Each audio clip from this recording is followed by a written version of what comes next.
Welcome to the 2012 Freedom of Expression Forum. Today we have Jerry Edling, Editor-in-Chief of PD Magazine, the University of Southern California. Thank you for joining us today. Thank you for having me. Our first question has to do with freedom of expression. As a means, for instance, of giving a voice to the voiceless. In an article you wrote in December for India Inside Out, you mentioned the case of the community radios in India. Is this model exportable, or has it already been exported in other countries? What is the risk, weaknesses of this system? Well, the community radio is pretty ubiquitous around the world, and I think it's a tremendous tool for empowerment. I mean, especially in areas that are underserved by the internet, and so I think it is highly exportable, and I'd like to see it in many different areas. The problem that India is facing, and the problem with this model of sort of community radio, is that no news is allowed on it, which is kind of ironic because India has a very vibrant newspaper environment, and a very television is very robust and chaotic. But for some reason, and I think it has to do with the desire of the state-owned radio service to have a news monopoly. No news is allowed on community radio. I think that needs to change, and I think the model for community radio around the world should include a very robust news segment. What do you think would have to change in India? Like, what are the possibilities for it changing? Well, I think primarily the state has to relax its monopoly on news and just recognize that, especially in some of the more rural and underserved areas of India, radio is still a very potent medium.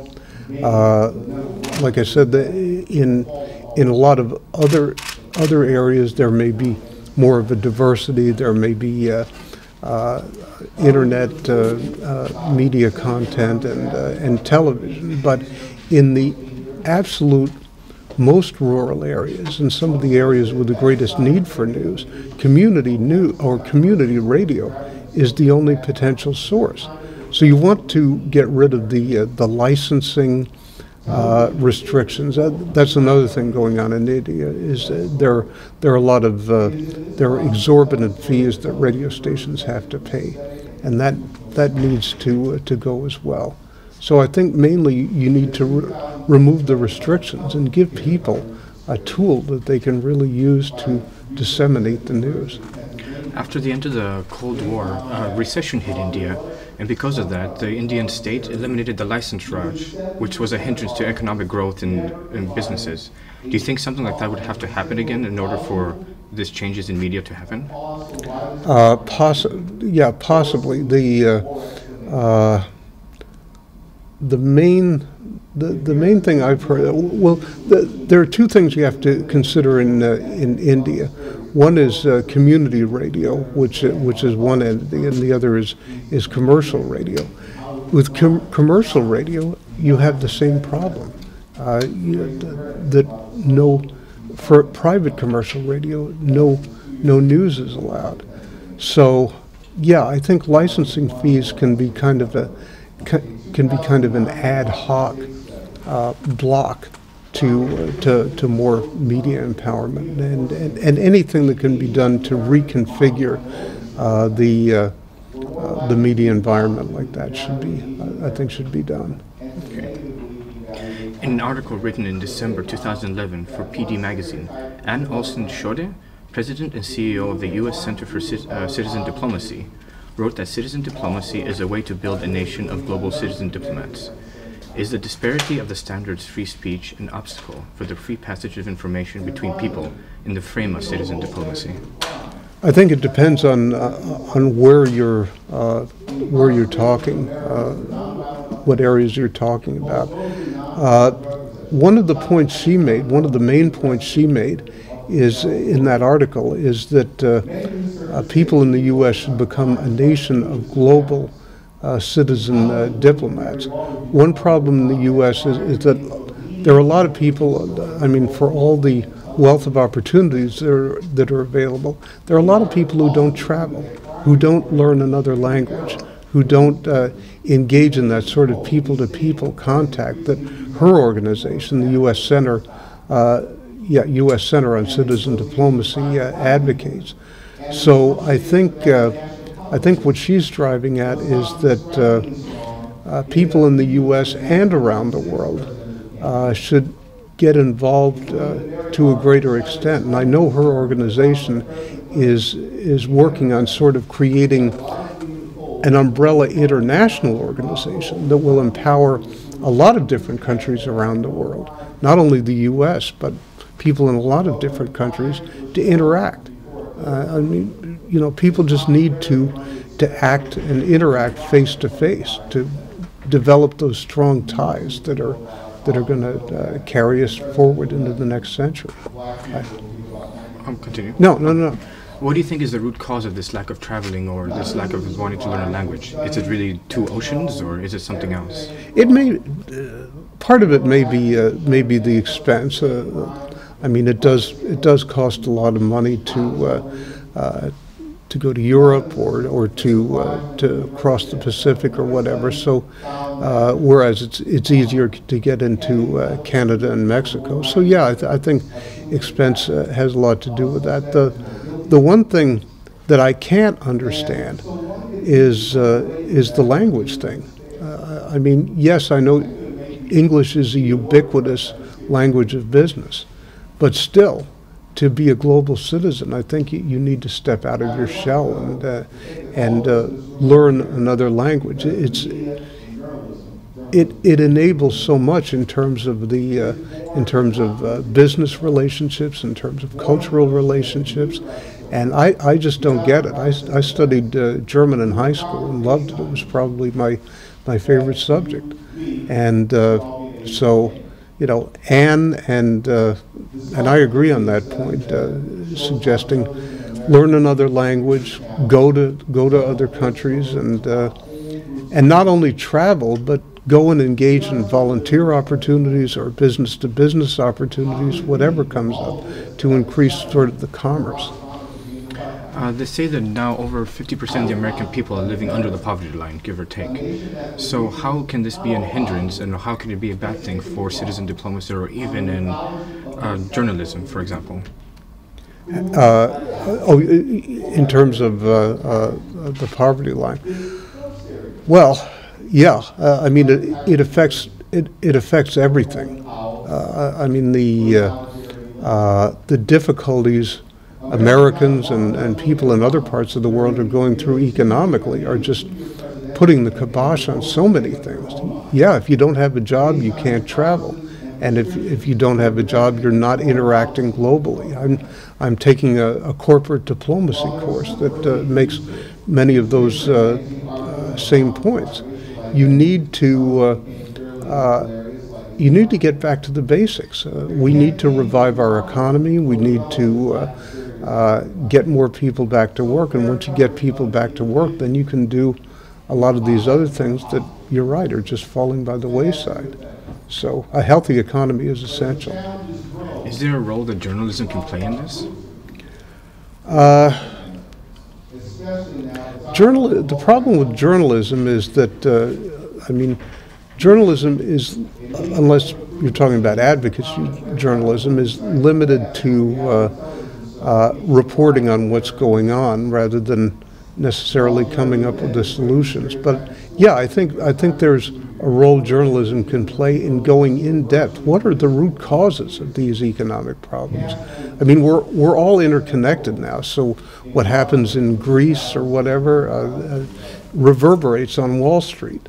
And so I think journalism, by highlighting this sort of interdependence and the fact that people need to be aware of what's going on, not only in the U.S. but in the world, is important. I work at a radio station in Los Angeles, and part of my job is selecting which stories to go on the air. I thrive on news from other countries, whereas other editors keep it more domestic and a little more just in U.S. politics. I think that kind of awareness is important, and I think by building awareness of that interdependence, journalism can play a huge role in kind of sparking the economy.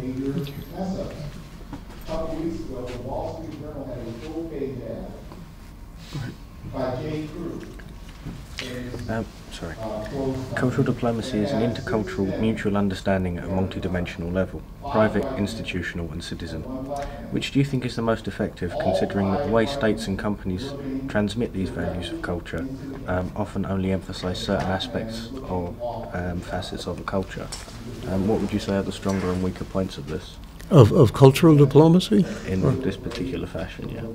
In which, I'm sorry, in which particular? So in the sense of the way that most companies transmit cultural values. Okay. I think it depends on the company.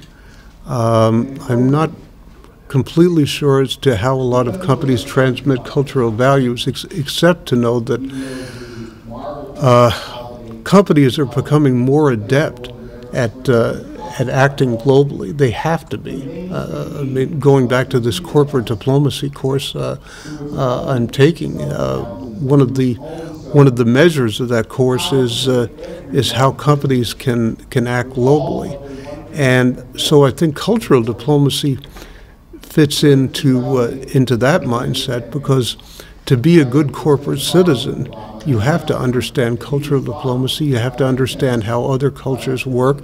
It's not all about business, even though, business is a level playing field, and the world is getting flatter, to paraphrase Tom Friedman.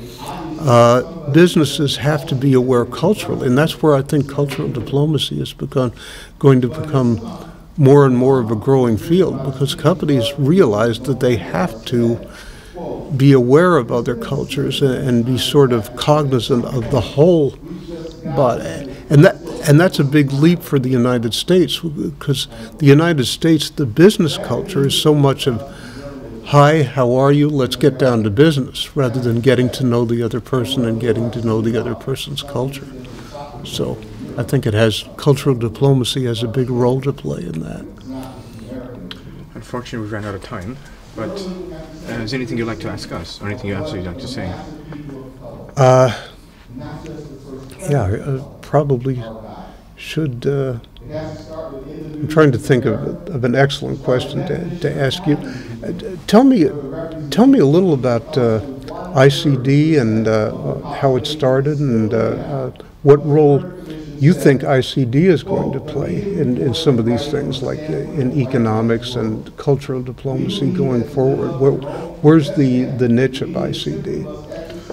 I've never actually been asked this question before, but I think it arose out of a need to understand the failures of the global order, and why there's so many misunderstandings, so many conflicts, and the lack of understanding, the lack of even understanding why conflicts even happen. Mm-hmm. And I guess the purpose of ICD is to bridge all those barriers in order to create, because this theory is the more you understand about the other person, the less you're more likely to get in an argument with them, right, over trivial things or such as that nature. And I don't know what my colleagues have to add to that. I'd say we summed it up quite precisely, yeah. One of the, just kind of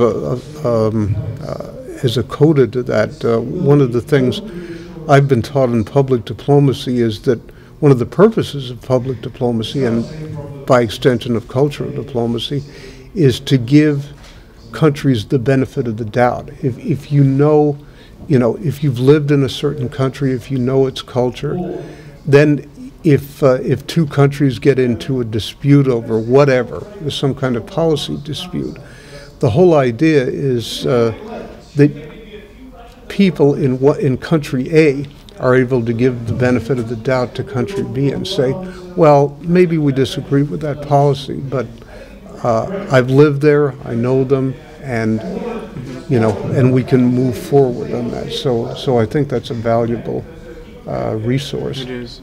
We would have to make the distinction between traditional forms of diplomacy and civil society. Oh, yeah.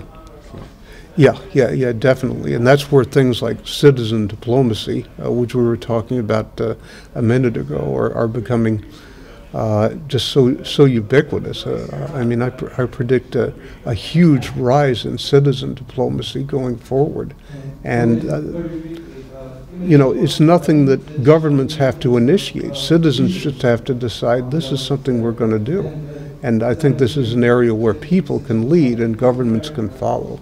Nice. Thank you for your time, sir. Thank you. I liked your answers. Thank you.